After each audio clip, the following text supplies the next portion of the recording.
Bonjour tout le monde, on se retrouve aujourd'hui pour le déballage d'une grosse boîte de Stygian Society. Donc un jeu par Kevin Wilson, c'est quand même une bonne grosse boîte. Et ça a l'air de quoi à l'arrière? Ça a l'air à peu près de ça en fait. On a quelques plateaux, un paquet de cartes, un paquet de cubes et on a une tour de dés qui va être à monter pour pouvoir faire les combats en fait. Ben pas les combats directement, plutôt pouvoir posséder des habiletés et activer les monstres. Donc quand même une grosse boîte ici, il y a quand même quelques expansions aussi qui sont sorties. Donc on regarde ensemble aujourd'hui qu'est-ce qu'il y a dans cette boîte-là. Nous avons ici un petit feuillet comme ça, donc qui explique un peu l'histoire du jeu, j'ai l'impression. Donc, on a tout ça là.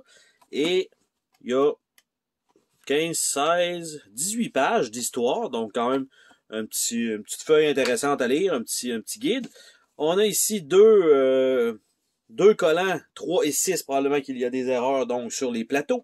Nous avons le livret d'instructions. Je m'attendais à quelque chose de peut-être plus pesant que ça quand même, mais bon, on va voir qu'est-ce que ça donne, parce qu'il y a beaucoup quand même de règles par rapport au plateau et aux cartes. Pour l'instant, quand même super bien illustré. Donc, placer le jeu à la page 6, donc on a tout ça. Par la suite, le gameplay démarre à la page 8, on a quand même beaucoup de texte. Page 10, les autres éléments de gameplay, là, c'est uniquement un mur de texte. Et ça se termine comme ça sur 12 pages. Donc, une très grosse boîte pour, finalement, pas énormément de pages de règles. C'est quand même bien, je pense, mais il semblerait que le jeu est quand même relativement très long.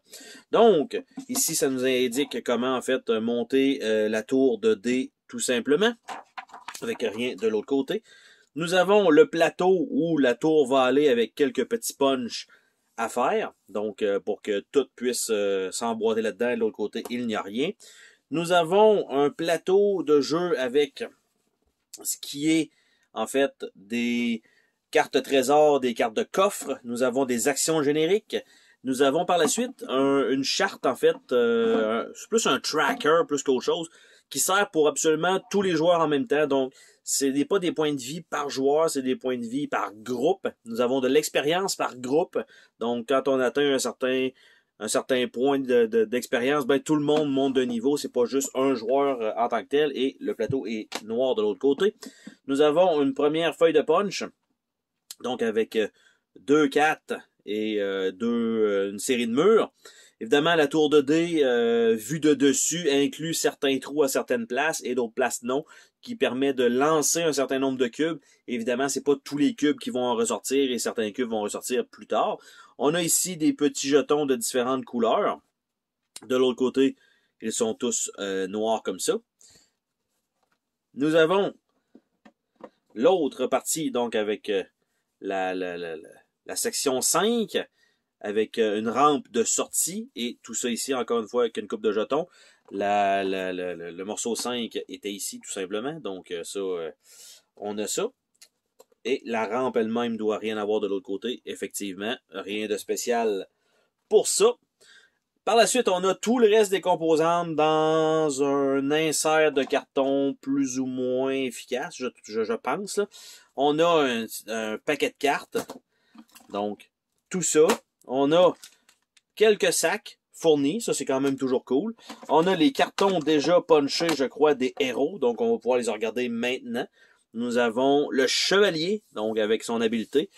Et de l'autre côté, en fait, est-ce que c'est la même habileté? Est-ce qu'on a le choix de notre personnage ou 2-1? C'est la même chose, mais en fait, ça doit être garçon-fille. Donc, garçon-fille. Exactement. Donc, la voleuse, voleur, field medic des deux côtés, ou le docteur. En fait, le field medic, c'est l'habileté. Et on a le spellings, donc, genre de magicienne. Et donc, on a 4 personnages uniquement dans le jeu de base. Nous avons une série de plateaux, donc des cartes qui sont les niveaux qu'on doit franchir. On a encore un paquet de plateaux dans le fond qui ont l'air d'être des ennemis, en fait des boss, donc Patchwork Adam au lieu de Patch Adam. Et on a un peu, quand on le bat, on a telle chose qui se passe. Donc, on a ça. On a The Grim Puppeteer. Donc, avec beaucoup de texte, bien sûr. Le tout est en anglais. Je ne sais pas s'il y a une version française qui existe de ce jeu-là, peut-être. On a Jarod, qui est un wizard. Nous avons Sarafina, wizard. Nous avons The Deathless Sentinel. Voilà. Nous avons The Rat Queen.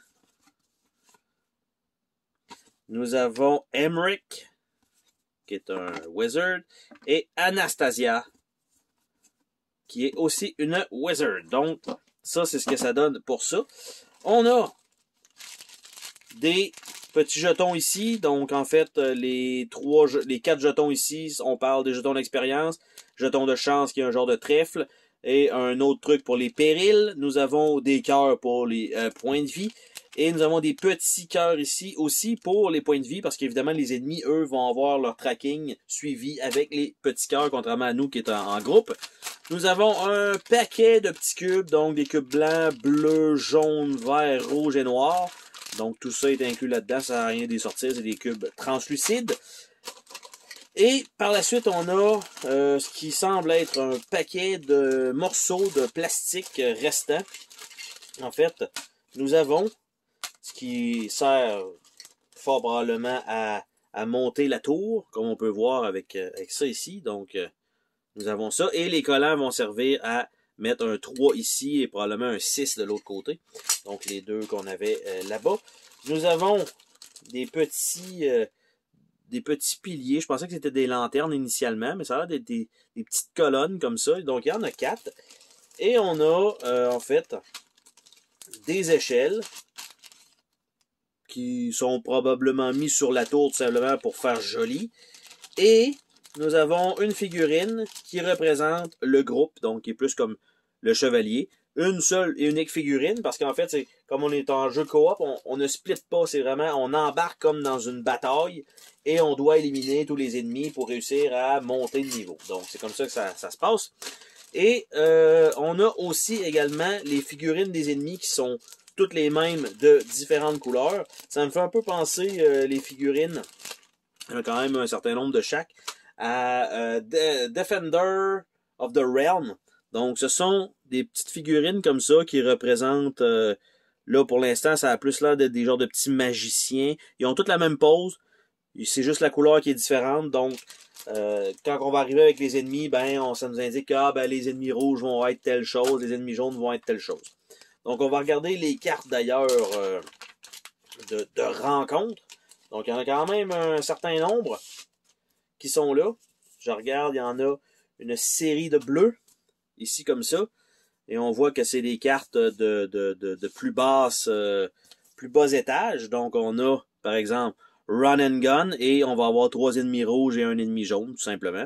Donc, chacune des emplacements va avoir son lot de cubes à lancer et différents effets dépendant du péril à lequel vous êtes rendu.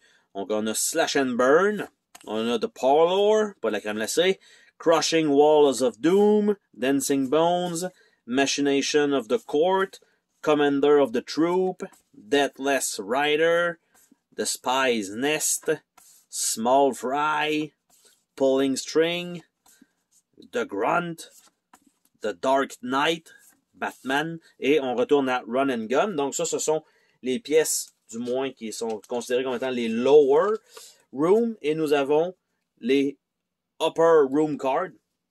Donc, Spike Room, nous avons Lightning and Brimstone, nous avons Corrupted Prisoner, nous avons The Lady and Her Pets, The Perfect Defense, Eternal Rest, The Rat Prince, Picked Clean, A Curious Man, The Captain Crew, Knight of the Woeful Countenance, The Fiery Pit, Master of Puppet, et on retourne au Spike Room. Donc, ça, en fait, on en a quand même, comme j'ai dit, un certain nombre. Donc, pour la rejouabilité, évidemment, vous allez en avoir je vais dire probablement 2, il me semble que c'est 5 ou 6 étages, mais il me semble que c'est 5 étages, dont 2 c'est des cartes de bas, 3 étant un boss ou un mid-boss, 4-5 étant des cartes en haut et 6 étant le mage, si je me trompe pas. Donc, c'est quelque chose comme ça. Il nous reste une série de cartes à regarder ensemble, donc on va voir ça. Est-ce que chacun des decks est complètement différent? Parce qu'en fait, aussi, quand vous allez monter de niveau, vous allez avoir le choix de vos prochaines habiletés. Ça, c'est quand même très cool. Quand les jeux nous permettent ça et non pas juste de nous forcer à prendre une ou l'autre habileté. Donc, vous allez avoir encore plus de rejouabilité grâce à ça. Je vais séparer quand même les cartes parce que il y en a un certain nombre dans ce deck-là et peut-être qu'il y en a d'autres de mélanger avec les autres decks. Donc, je vais devoir malheureusement tous les ouvrir. Vous voyez l'insert présentement qui est fourni en carton, qui ne fait aucun sens. En fait, on voit qu'il n'y a rien en dessous. Là. Je vais quand même juste faire un petit check-up ici, s'il n'y a pas rien qui a glissé là-dedans. Non, il n'y a rien qui a glissé là-dedans. Mais vous voyez qu'il y a un emplacement pour mettre quelque chose ici que on n'a pas, un emplacement ici. Mais en fait, ok, ça va servir à mettre la tour. Quand elle va être construite, on va pouvoir probablement la mettre là-dedans parce que si on se rappelle, il va y avoir les parties comme ça qui vont dépasser. Ah, c'est pour ça que c'est pas pour faire des inserts et ça va servir à aller la chercher. Ah, ben finalement, c'est bien foutu. Donc, j'avais mal vu, tout simplement. Donc, on a des cartes de monstres, des cartes de monstres, des cartes de monstres, des cartes de monstres. Ici, je nous sépare ça pendant que je vous jase. Les cartes de trésor en haut, les cartes lower, effectivement, comme j'ai dit, il en manquait un petit peu. Ici, j'ai les cartes d'habileté pour les personnages. J'essaie de nous déballer ça assez rapidement. Et ici, on avait encore des cartes de chevalier. Donc, ça comme ça. Et le reste, ce sont les cartes d'habileté des autres personnages. Donc, ce qu'on va regarder ensemble, on va commencer par les cartes de statut, qui sont peut-être pas super intéressantes. Donc, ça a l'air de ça ici. Et ce n'est pas des feuilles tissées, c'est vraiment standard, mais quand même, ce qui me semble être une qualité correcte, un peu comme poussiéreuse. Et en fait, ces cartes-là, vous allez aller les chercher quand le jeu va vous dicter d'aller les chercher. Il y a certains effets dessus, comme on a quand même un certain nombre de curses, probablement 4 pour chacun des personnages. Incapacité, il y en a 4. Stricken, il doit en avoir 4. Weaken, il y en a 4. Donc, c'est ça les cartes de statut, donc extrêmement simples. Nous avons les cartes de trésor des étages du bas. Donc, quand vous allez piger des coffres, vous allez pouvoir aller piger ça. Donc, on a Strength Focus. On en a 2. Aura Focus. On en a 2. Crystal Shard. Deflection Stone. Accuracy Focus. Healing Elixir. Il y en a quand même plusieurs. Spirit Stone. Shielding Focus. Silent Stone, Bloodstone, Renewal Stone, Unlocking Stone et Power Stone. Donc, ce sont les cartes de base fournies dans les plus bas niveaux. Les cartes de coffre, tant qu'à elles, qu'est-ce que ça dit? Bon, ben, Underwhelming Mole, Alarm Ward, Bad Feeling, on voit les chiffres qui montent. Minor Blast Rune, Glyph of Misfortune, Blast Rune, Poison Dart, pas toujours bon, hein, semblerait-il. Regent of Weakness, Eocaine Powder, The Dark Eyes Upon You, Scything Blade, Greater Blast Rune, Slow Acting Sleeping Dust, A Medley of Pain, Ultimate Blast Rune, They Are Ready For You, Bloatfish Venom, Acidic Ooze, The Stalker Has Awakened, Here They Come, Risky Business, The Attention of the Court, Jackpot, The Hand is Here, et Ray of Agony. Donc, il y a 19 cartes trésors. Par la suite, on va regarder peut-être un personnage. Donc, en fait, on a les deux côtés, encore une fois, côté masculin et féminin, qui donnent la même chose. Donc, le Healing Touch, c'est juste d'avoir le personnage, en fait, du côté que vous voulez. Ça change comme pas grand-chose. Donc, on a le Healing Touch. On a le Willpower. On a le Meat Shield. On a le Harpoon Punch. Flogging Stun Turbine. Grandfather Blessing. Chain Gauntlets, qui a l'air d'être peut-être des niveaux 1, là on tombe dans les niveaux 2. Riposte, Grandfather Protection, Wall of Steel, Crystal Overlord, Et niveau 3, Great Strength, Steel Fisticuff, Shield of Faith et Grandfather Guidance. Donc ça a l'air à peu près de ça, ces genres de cartes-là. Je vais mettre ce deck-là ici. On va regarder les gros trésors, voir, ben en fait les gros trésors, les trésors en haut, parce qu'en fait, il semble qu'on essaye comme de voler des objets, peut-être des mages, ou d'aller les vaincre. Bref, on sait pas trop. Elixir of Life, on a Strength Lance, on a Knowledge Stone, Guard Golem, Cloaking Stone, Aura Lance, Accuracy Lance, Strength Prism, Accuracy Prism, Aura Prism, Stabilizing Glove, Fortune Resonator, Pneumatic Key, Shielding Lance, Crystal Array, Disruption Stone, Curious Pocket Watch, Reversal Stone et Ancient Weapon. Donc on a vu quand même, il n'y a pas tant d'armes, c'est vraiment des questions d'habileté plus qu'autre chose. Par la suite, nous avons, on va y aller avec la magicienne avec ses habiletés, Shield Stone, Seeking Blade, Frost, Life Force, Quartz Blast, Tempting Power, Quick Draw level 2, Dark Pack, Wind Drill, Meteorite Blast, Mage Spirit, après ça level 3, Diamond Shot, Soul Ward, Evil Eye et Earthquake. Tous des beaux noms qui nous donnent envie de faire la guerre pratiquement. Nous avons une série de cartes, les cartes jaunes qui vont probablement correspondre aux figurines jaunes, je suppose. Donc, on a des Cannoneers, nous avons une marionnette, nous avons Nogglebone, nous avons Lightning Fly, Poltergeist, Stroker et Homunculus. Les noms pas, on se fait Homunculus. Donc ça c'est dit. Donc évidemment, quand on fait les traductions comme ça, il faut faire attention un petit peu.